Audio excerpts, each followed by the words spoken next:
तो लालू प्रसाद इंतजार करे के फेरा में नहीं खन और ना उतना उनका लगे पेशेंस बा, या फिर नीतीश कुमार और तेजस्वी यादव के जोड़ी के विरुद्ध कोई बड़ा फैसला लेवे को होके वो एग्रीमेंट के हिसाब से नीतीश कुमार के तेजस्वी यादव के कुर्सी सौंप के दिल्ली यात्रा पर जाए के बाद कि बिहार ही खाली कर दी हैं तो तू इनका के प्रधानमंत्री बना दे बोलो कि भारतीय जनता पार्टी के बेदखल करे खातिर केकरा के वोट दी।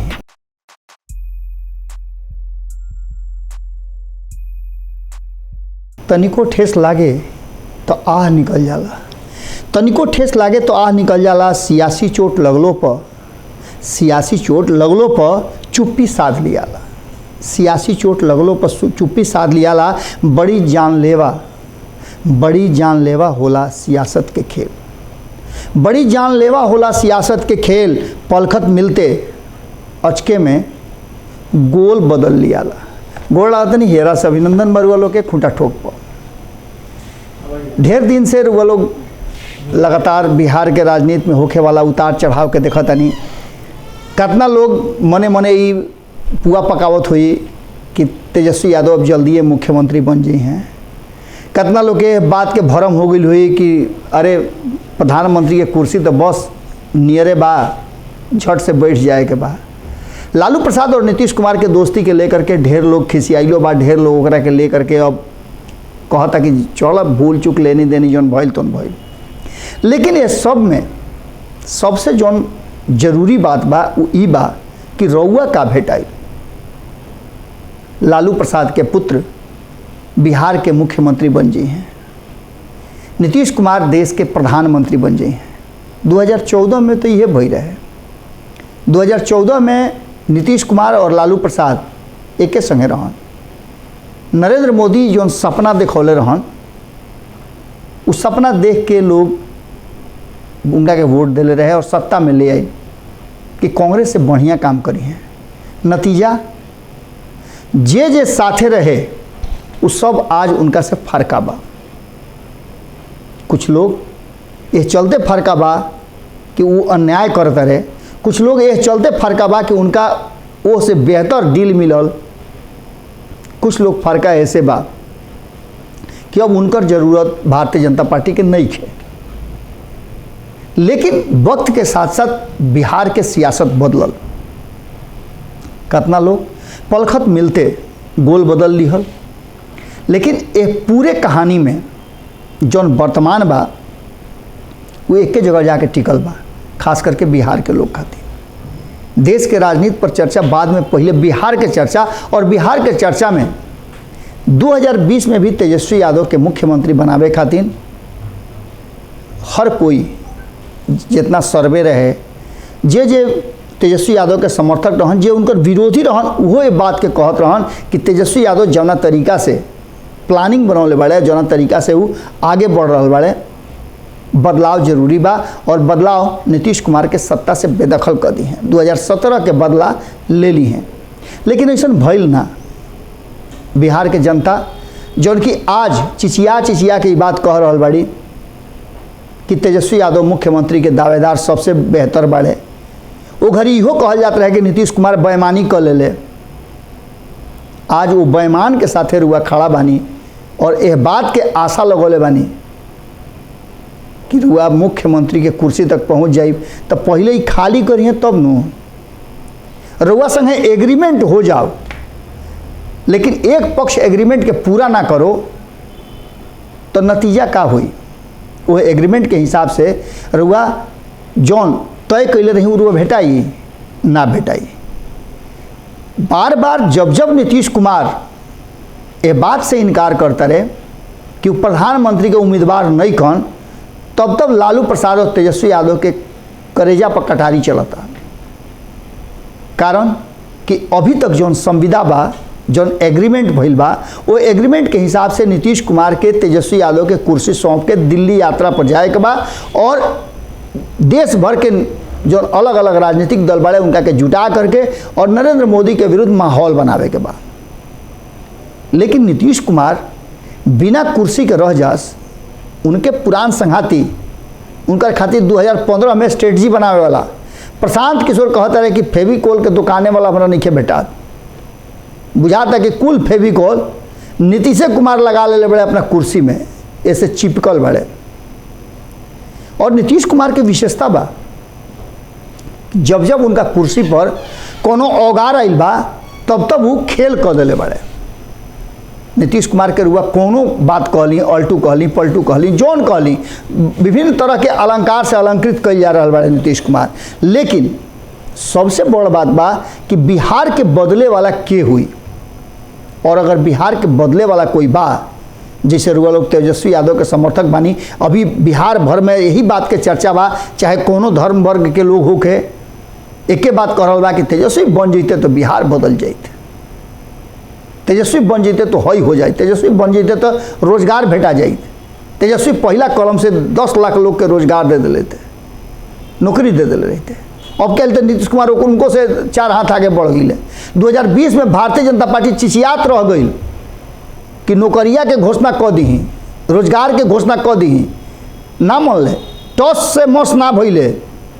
लेकिन तेजस्वी यादव के साथे आवते पीठ पहान धो के कहले कि अरे 10 लाख नु कहते रहे, हम तो 20 लाख तैयार बनी। जब हवा के मिठाई खाए के बाद तो हमें दिक्कत का बा, जब सपने में जिए के बा तो सपने में तेजस्वी यादव बुझ लेस कि हम मुख्यमंत्री बन गई नहीं, और नीतीश कुमार बुझ लेस कि हम प्रधानमंत्री बन गई।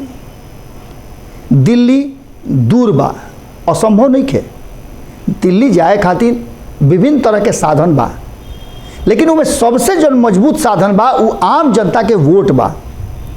और नीतीश कुमार के दावा बा कि सारा विपक्ष एक जगह हो जाए, लेकिन प्रधानमंत्री के उम्मीदवार वो नहीं खन, और जब वो प्रधानमंत्री के उम्मीदवार नहीं खन तो मुख्यमंत्री के कुर्सी कैसे खाली हुई। सवाल ही लम्हर बा, और सवाल के जवाब लालू प्रसाद खोजे खातिर हाथ धो के नीतीश कुमार के लेके जा रहा बा दिल्ली। अलग अलग राजनीतिक दल से उनका के यह बात के भरोसा दिवई हैं कि बिहार ही खाली कर दी हैं तो तू इनका के प्रधानमंत्री बना देबो लोग नू, इनका समर्थन करबो लोग नू।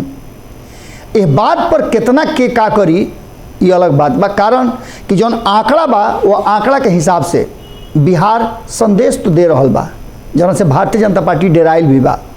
कारण कि भारतीय जनता पार्टी के पहलू झटका लाग गई बड़ुए नीतीश कुमार और तेजस्वी यादव के जोड़ी से। अब जबकि रुआ उससे पहलू बतौले रही कि ये देश में बिहार के लेकर के चर्चा शुरू हो गई बा, और बिहार ये देश के बदल दी, ये बात के चर्चा भी चल रहा बा। यहाँ तक ले कहल जा रहा बा कि लालू प्रसाद, मुलायम सिंह यादव, देवगौड़ा, एक बाद शरद पवार, शरद यादव, ये सब के बाद अब एकच माच गई बड़े समाजवादी नेता। इस समाजवादी नेता जौन की अपन अधिकांश समय राजनीतिक जीवन, सत्ता के जीवन भारतीय जनता पार्टी के साथ मनौले बाड़े, भारतीय जनता पार्टी के साथ बितौले बाड़े, उनका के प्रधानमंत्री नरेंद्र मोदी भी समाजवादी, अंतिम समाजवादी नेता कहले रहन। ये बात के कितना लोग स्वीकार करता ये तो आवे वाला वक्त बताई। कारण कि जब भेंट मुलाकात होता तो नीतीश कुमार के समाजवादी वाला पगड़ी के पहनाई, इस सवाल सबसे बड़ा बा। लेकिन इस सवाल से बड़ा बा कि तेजस्वी यादव के इंतजार कब खत्म हुई। नीतीश कुमार के इंतजार खत्म हो गई बा, कारण कि नीतीश कुमार बार बार कहता रहे कि वो प्रधानमंत्री के उम्मीदवार नहीं खन। उनका देखा देखी कई गो लोग और कह दिलस कि वो प्रधानमंत्री के उम्मीदवार नहीं खन। तो आखिर प्रधानमंत्री बनी के इस सवाल के जवाब सभे खोज रहा बा। और अगर इस सवाल के जवाब नीतीश कुमार नहीं खन तो फिर लालू प्रसाद इतना मेहनत काहे खातिर करी हैं। लालू प्रसाद के जब बिहार हाथ में ना मिली, उनका पुत्र के मुख्यमंत्री बने के मौका ना मिली और जल्दी ना मिली, 2024 तक इंतजार करे के पड़ी, तो लालू प्रसाद इंतजार करे के फेरा में नहीं खन, और ना उतना उनका लगे पेशेंस बा। एक और दुइये गो रास्ता बा कि नीतीश कुमार खाली ना करें, जबरिया उनका से खाली करा दिया ही, और ओकरा खातिर आंकड़ा बा। तो सबसे पहला बात तो ये बा कि अगर नीतीश कुमार स्वेच्छा से मान जाता रहे तो नीतीश कुमार के उम्मीदवारी तक ले जाए में लालू प्रसाद कोनो कोर कसर बाकी ना छोड़ी हैं। एक में सबसे पहला जो उपचुनाव हो रहा बा, ये उपचुनाव के आंकड़ा से अगर एकजुट रह करके भारतीय जनता पार्टी के हरा दिहल लोग तो तेजस्वी यादव के खाता में सीट बढ़ जाए। कारण कि तेजस्वी यादव ये दोनों सीट में से या फिर तीनों सीट हुआ कहली जो एगो और सीट पर संशय पैदा हो गई बा कि वो जो उपचुनाव हुई, तो वो स्थिति में 3 सीट बढ़ा करके एक खाली फिर से 82 सीट पर पहुँच गई हैं। और 82 सीट पर पहुँचला के बाद महागठबंधन के अगर आंकड़ा जोड़ दी तो 1-2 सीट घटता होकर पूर्ति लालू प्रसाद कहीं से कली है। लेकिन ये रास्ता दूसरा तरीका से हुई। एकरा में नीतीश कुमार के मोह माया छोड़ देवे के पड़ी और नीतीश कुमार के बेदखल करे के पड़ी, बेलाग हटा देवे के पड़ी। ये देश के संदेश देवे खातिर उ शुरुआत हुई। लेकिन ओकरा साथ साथ साझा विपक्ष इस बात के इंतजार कर रहा बा कि अलग अलग राज्य में 2023 में जो चुनाव होखे वाला बा, लगभग 1 दर्जन राज्य में चुनाव होखे वाला बा 2022 और 2023 में। एकरा के कहल जा रहा बा कि विपक्ष खातिर सेमीफाइनल हो।